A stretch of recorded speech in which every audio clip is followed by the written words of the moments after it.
О самых заметных сегодняшних событиях вы узнаете из материалов наших корреспондентов. Вы смотрите «Итоги дня». В студии Валерия Наумова. Здравствуйте. Коротко о темах.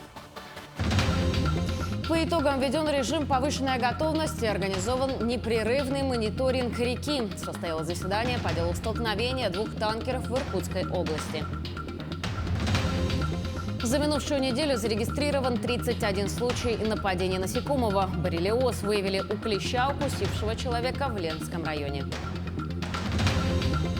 В Якутии остается актуальной проблема вирусных гепатитов. Для решения на базе Республиканской клинической больницы был открыт гепатологический центр. За 2 дня на 19 площадках планируется 110 культурных программ. Продолжается подготовка к КСФ Туймады. В столице республики проходит региональный этап всероссийского соревнования юных футболистов «Кожаный мяч». Что помимо кубков и медалей ожидает победителей? Состоялось заседание по делу столкновения двух танкеров в Киринском районе Иркутской области. Напомним, что накануне в акватории реки Лены в Иркутской области столкнулись судно и танкер, перевозивший более 800 тонн бензина. В результате повреждения произошла разгерметизация одной из емкостей, в которой находилось 182 тонны бензина. Вследствие топлива вылилось в акваторию реки Лена. В целях предотвращения негативных воздействий были предприняты соответствующие меры. Благодаря оперативной работе экипажа ущерб был значительно минимизирован. По итогам заседания введен режим повышенной готовности и организован непрерывный мониторинг реки. Сегодня уже берутся пробы в муниципальных образованиях, Министерством экологии и природопользования и другими надзорными структурами. Ленским комитетом государственного экологического надзора подготовлены 3 группы для отбора проб воды. В готовности к реагированию в городе Ленске, Ленского района, находится служба спасения в составе 9 спасателей с соответствующими средствами для ликвидации розлива нефтепродуктов. Председатель правительства республики Андрей Тарасенко с рабочим визитом находится в Нерюнгринском районе. Визит начался с осмотра здания нового аэропорта города Нерюнгри, где сейчас полным ходом идут строительные работы. По словам подрядчиков, готовность объекта составляет 92%. Также Андрей Тарасенко посетил Нерюнгринскую птицефабрику, где с главой района Романом Щегельником и руководством предприятия обсудили вопросы дальнейшей модернизации, развития и увеличения производства. Первый день работы председателя правительства республики завершился торжественным мероприятием в здании районной администрации, где, согласно указу президента России, участнику специальной военной операции нерюнгринцу Андрею Захаркину была вручена медаль за отвагу, а также якутский нож от имени главы республики Айсана Николаева. В Якутии за помощью в трудоустройстве на сегодня обратились 44 участника специальной военной операции. Из них 12 уже трудоустроены. Также 79 членов семей военнослужащих, из которых работу нашли 30 человек.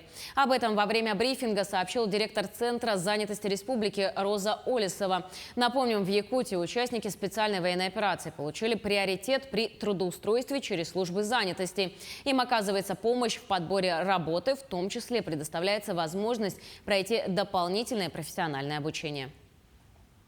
По состоянию на текущую дату у нас на учете состоят 26 участников спецвоенной операции и 41 членов семей участников СВО. Из них признаны безработными 17 и 34 человек соответственно. Приступили к профессиональному обучению на сегодняшний день 19 участников СВО и 22 членов их семей по таким категориям специальностям, как водитель категории Б и С, водитель погрузчика, машинист экскаватора. Ленск – основная перевалочная база для крупных предприятий. Как организована поставка грузов для северных фабрик и карьеров, а также какие объемы ожидаются в этом году, узнавал наш корреспондент. Базы для хранения всех поступивших в навигацию грузов акционерной компании «Алроса», расположенные в Ленске, как правило, за летний период укомплектовываются под завязку. Сегодня полным ходом идет разгрузка барж с селитрой, цементом, металлоконструкциями, а также нефтепродуктами. Порядка 23 тысяч с лишним тонн технического груза принято уже Ленским, переработан нашими коллегами портом и принято Ленским отделением МТС. По светлым нефтепродуктам тоже все в этом году планово происходит. Нефтебаза тоже готова к приемке и размещению топлива акционерной компании «Алроса». И на сегодня порядка 16 с лишним тысяч тонн уже принято на Саханнефтегазбыт. Снабженцы в летний период работают в круглосуточном режиме. Взаимодействие между такими предприятиями, как «Алроса», «Лена», «Алмаздуртранс», лице Ричпорта и автобазы и управление материально-техническим снабжением за долгие годы совместной работы отлажено до мелочей. Флот «Алроса», «Лена» поставляет груз, Ричпорт его принимает, а грузовая техника автобазы доставляет на базы хранения ОМТС. Также необходимую погрузочную технику предоставляет автобаза. Краны мы получаем с автобазы по заявкам. Мы, например, видим, есть ли судно, нет судна, какая отгрузка предстоит. Производим отгрузку по направлениям груза, ну и приемка груза с баржи. Некоторые материалы поставляются сразу с Ричпорта на объекты алмаздобывающей компании, чтобы не было простоев на производстве. Например, то, что не успело поступить по зимнику. Сейчас снабженцы оперативно отправили груз на Накын. Так, благодаря слаженной работе нескольких организаций, все необходимое оборудование, стройматериал и химпродукты успешно доходят до адресата. Анна Кожевникова, Виталий Андреев, Ленск. Боррелиоз выявили у клеща, укусившего человека в Ленском районе республики. За минувшую неделю в районе зарегистрирован 31 случай нападения насекомого на человека. За сезон же количество укушенных достигло 64. 12 из них дети, сообщает пресс-служба администрации района. 17 клещей направлено в Якутск в специализированную лабораторию. Один оказался положительным на боррелиоз, по-другому болезнь Лайма, говорится в сообщении. Информация об инфицированном клеще была передана в Ленскую ЦРБ для дальнейшего наблюдения за пострадавшим.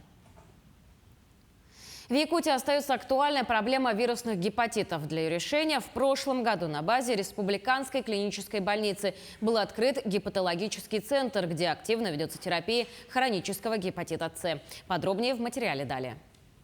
В республике на учете состоит более 15 тысяч пациентов с гепатитом. Заболеваемость в регионе превышает общероссийские показатели в 4-5 раз. Угроза заболевания гепатитами заключается в том, что они могут вызвать такие серьезные осложнения, как цирроз печени и первичный рак печени, тем самым приводить к повышению смертности и инвалидизации населения. В нашей республике существует понятие эндемичных гепатитов, такое как вирусный гепатит дельта, который распространен, к сожалению, только в России. Достаточно большие цифры зарегистрированы в Тыве, в Якутии и на Северном Кавказе. Поэтому эта проблема, она очень насущная для нас. И больных с вирусными гепатитами, конечно, слава богу, сейчас на фоне вакцинации, благодаря вакцинации, у нас сейчас мы не встречаем острых форм. Медики делятся. Буквально 10 лет назад они не могли и подумать о том, что вирусный гепатит можно полностью излечить, да еще и за несколько месяцев. Сегодня это возможно. В прошлом году противовирусную терапию гепатита С и дельта начали вести в гепатологическом центре. Его открыли на базе инфекционного отделения для лечения больных вирусными гепатитами. Сейчас очень хороший прорыв в плане противовирусной терапии, то есть это воздействие непосредственно на возбудителя, на причину заболевания. И в плане гепатита С это, конечно, очень хороший прорыв в последние годы. Фактически сейчас вирусный гепатит С излечим. То есть мы на фоне противовирусной терапии, при которой применяется в таблетированной форме, через 2-3 месяца человек может избавиться от гепатита С. Отделение лечения вирусных гепатитов в Якутии единственное. Противовирусную терапию жителям республики проводят только здесь. Медсестры тут особо чуткие и внимательные. Примечательно, что медицинский персонал в отделении устоявшийся. Большинство трудится с самого открытия, а это 34 года. Специфика работы у нас такая, что молодежь не хотят работать именно в нашем отделении. Тяжело. Может быть, боятся заразиться гепатитом. Тяжело работать с серьезными больными людьми. Очень радует, когда человек выписывается от нас хорошим настроением, и с благодарностью. И радость какая-то, теплота какая-то появляется. Всегда хочется, чтобы люди не болели, наши пациенты всегда выздоравливали. Сегодня, благодаря гепатологическому центру, вместо длительного периода с тяжелой терапией пациенты излечиваются за 2 месяца. Бесплатное лечение по ОМС проходит в рамках федеральной программы. Так, за прошлый год излечилось 106 человек. В этом году в плане принять 156 больных. Всего в Якутии около 1500 больных, нуждающихся в таком лечении гепатита С и дельта. Чтобы расширить доступ пациентов, Минздрав республики работает над тем, чтобы внедрить и региональную программу. Марферина Алексеева, Иван Царкаумов, Якутск.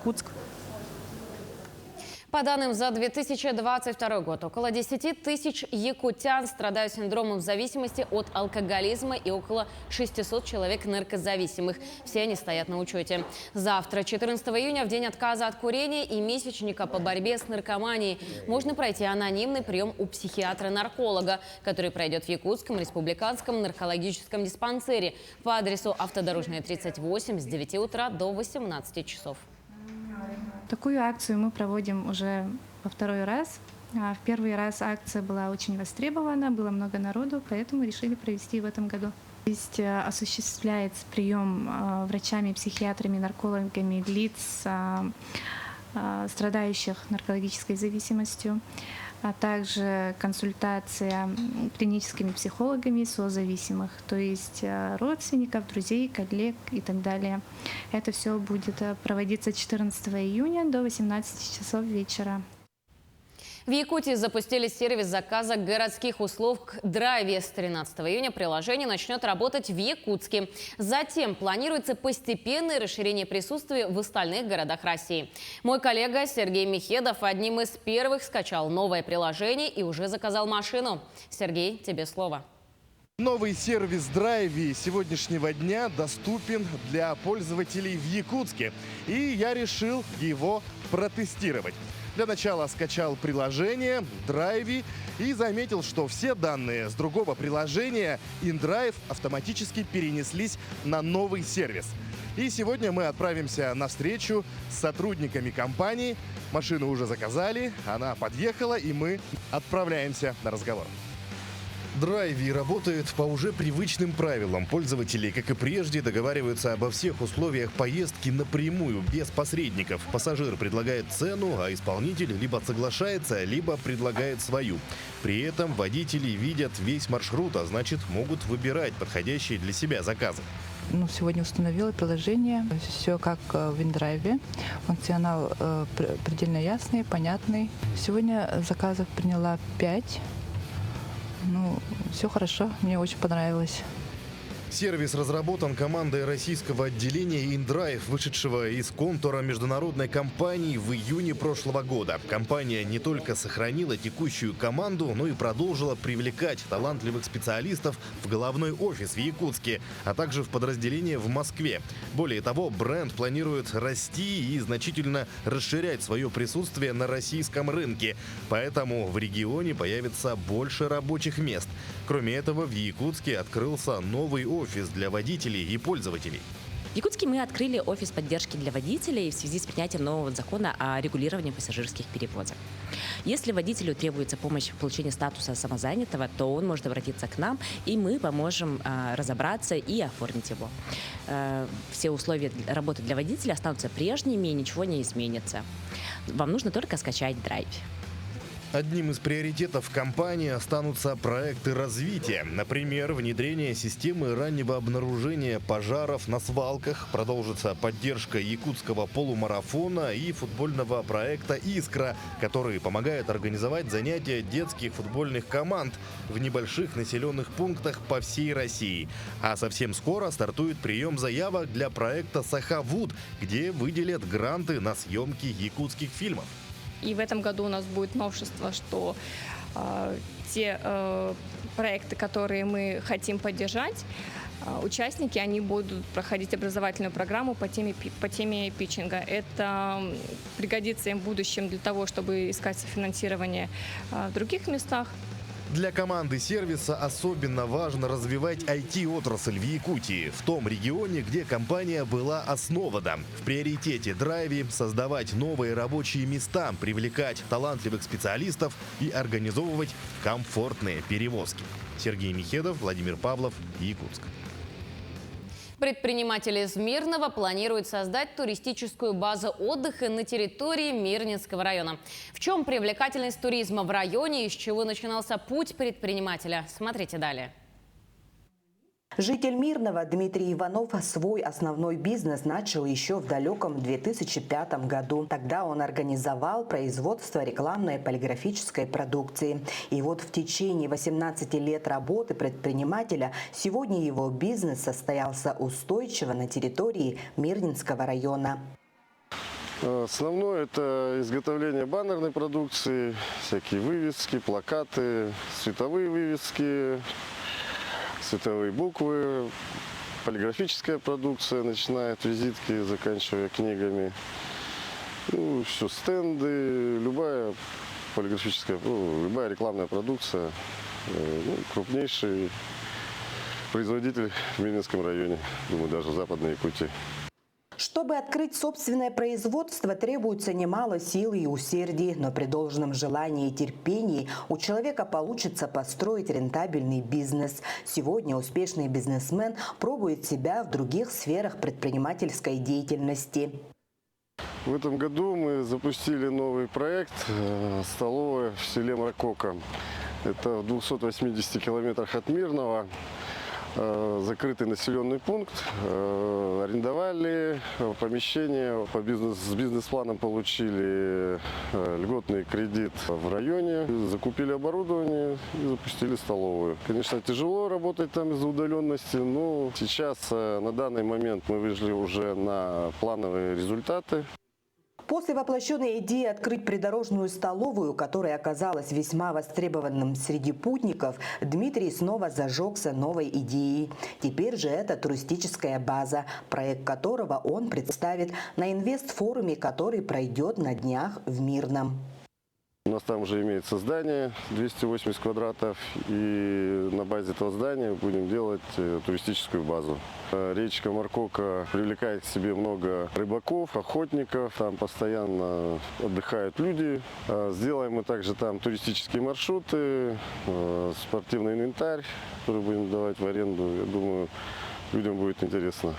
Чтобы достичь какого-либо успеха, нужно предоставлять качественные услуги и держать сервисное обслуживание на высоком уровне. Конечно, это трудоемкое занятие. Дмитрий сейчас вкладывает все силы на запуск этого дела и надеется, что данный бизнес будет радовать многих гостей и жителей района.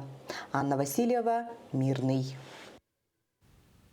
В этом году республиканский национальный праздник Эсэх-Тоймады будет посвящен Году педагога и наставника в России и Году труда в республике. За 2 дня на 19 площадках планируется 110 культурных программ. Это ритуально-обрядовые, выставочные презентации, экспозиции, детские программы, а также спортивные соревнования. В этом году один из главных конкурсов будет убранство лошади, так как по якутскому календарю текущий год посвящен божеству лошади. Также ожидается большое театрализованное представление из улусов республики. Эсэх пройдет с 24 по 25 июня в местности Усть-Хатын в Якутске. В этом году запланировано участие на театральной площадке 7 театральных коллективов с разных улусов республики. В прошлом году, в год юбилея нашего праздника, эта площадка обрела свое место и уже заявила о том, что, в общем-то, наши гости очень интересуются театральной жизнью, творческой жизнью наших коллег, проявив солидарность, единение.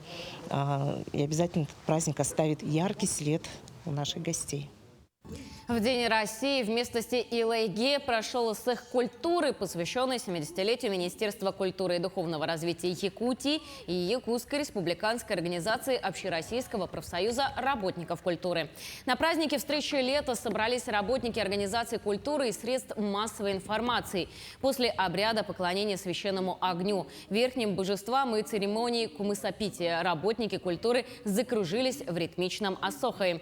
Среди работников, членов профсоюза Союза учреждений культуры и СМИ был проведен турнир по национальным якутским видам спорта и игры предков. В конце СЭХа был подведен результат 22-й спартакиады профсоюза работников культуры республики, который проводился в течение полугода. Команда Высшей школы музыки заняла первое место в первой группе, во второй группе театр эстрады, в третьей группе музыкальный колледж имени Жиркова.